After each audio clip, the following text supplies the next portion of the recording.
Download करें जनमत Haryana app. यूं तो बड़ौदा उपचुनाव को लेकर सभी प्रमुख दलों के आला नेता प्रचार में जुटे हुए हैं, चाहे सत्तारूढ़ बीजेपी जेजेपी गठबंधन के नेता हों, प्रमुख विपक्ष दल कांग्रेस हो या फिर इनेलो। लेकिन उपचुनाव के लिए उम्मीदवार को लेकर कोई भी दल अपने पत्ते नहीं खोल रहा है। बड़ौदा में मुख्य मुकाबला बीजेपी जेजेपी गठबंधन, कांग्रेस और इनेलो के बीच माना जा रहा है। इन तीनों पार्टियों में से कोई भी दल उम्मीदवार की घोषणा को लेकर तैयार नहीं दिखाई दे रहा है। जहां कांग्रेस की तरफ से हुड्डा कह रहे हैं कि बीजेपी के उम्मीदवार के बाद वो अपना कैंडिडेट घोषित करेंगे, इनेलो नेता अभय चौटाला बड़ौदा की जनता से राय के बाद घोषणा करने की बात कर रहे हैं। वहीं बीजेपी और जेजेपी साथ मिलकर उपचुनाव लड़ने जा रहे हैं, लेकिन अभी तक फाइनल नहीं हो पाया है कि बीजेपी और जेजेपी में से कौन से दल के उम्मीदवार को बड़ौदा में टिकट मिलने जा रहा है। बीजेपी की तरफ से कपूर नरवाल और योगेश्वर दत्त बड़ौदा उपचुनाव में दावेदारी कर रहे हैं, जबकि जेजेपी की तरफ से भूपेंद्र मलिक और कृष्ण चंद बांगड़ यानी केसी बांगड़ टिकट के दावेदार हैं। भूपेंद्र मलिक पिछले विधानसभा चुनाव में जेजेपी की तरफ से उम्मीदवार थे और उन्होंने 32,000 मत हासिल किए थे, जबकि केसी बांगड़ ने जेजेपी की तरफ से अभी तक कोई विधानसभा चुनाव नहीं लड़ा है।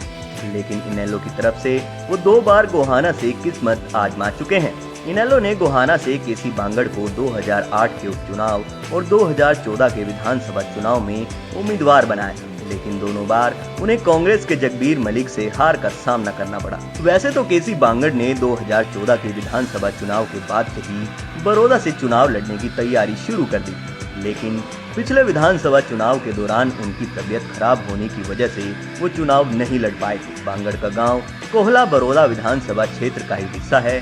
केसी बांगड़ बड़ौदा हल्के की रग रग से वाकिफ है और देवीलाल परिवार के वोट बैंक के साथ उनका करीबी नाता रहा है। चौटाला सरकार के दौरान हरियाणा पब्लिक सर्विस कमीशन यानी HPSC का चेयरमैन रहते हुए उन्होंने बड़ौदा विधानसभा क्षेत्र के कई लोगों को नौकरी पर लगवाया था। इसी बलबूते वे बांगड़ टिकट की प्रबल दावेदारी ठोक रहे हैं। ऐसे में अगर गठबंधन की टिकट जेजेपी के हिस्से में आती है तो दुष्यंत चौटाला के लिए उम्मीदवार का चयन करना कतई आसान नहीं होगा। जेजेपी संरक्षक अजय चौटाला और उनके बेटे दिग्विजय चौटाला बड़ौदा में पिछले कई दिनों से लगातार प्रचार कर रहे हैं, लेकिन उम्मीदवार को लेकर वो कुछ भी नहीं कह रहे हैं और सब कुछ चुनाव आयोग की घोषणा के बाद पर छोड़ दिया है कि हम गठबंधन के तौर पर सरकार चला रहे हैं, गठबंधन के तौर पर चुनाव लड़ेंगे।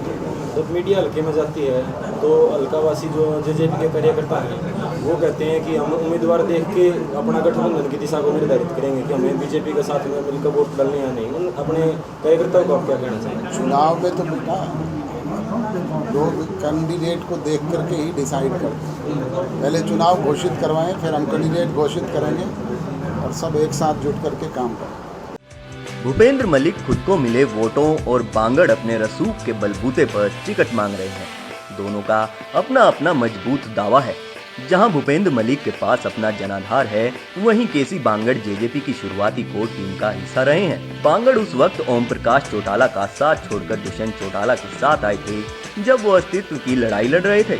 अब देखना यह है कि दुष्यंत चौटाला अपने सबसे मजबूत स्तंभ और नए सिपह सालार में से किस पर भरोसा जताते हैं। ब्यूरो रिपोर्ट, जनमत हरियाणा।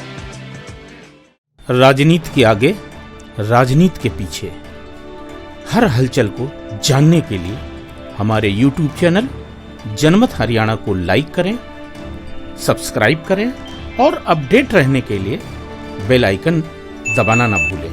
देखते रहें जनमत हरियाणा, सच के अलावा कुछ भी नहीं।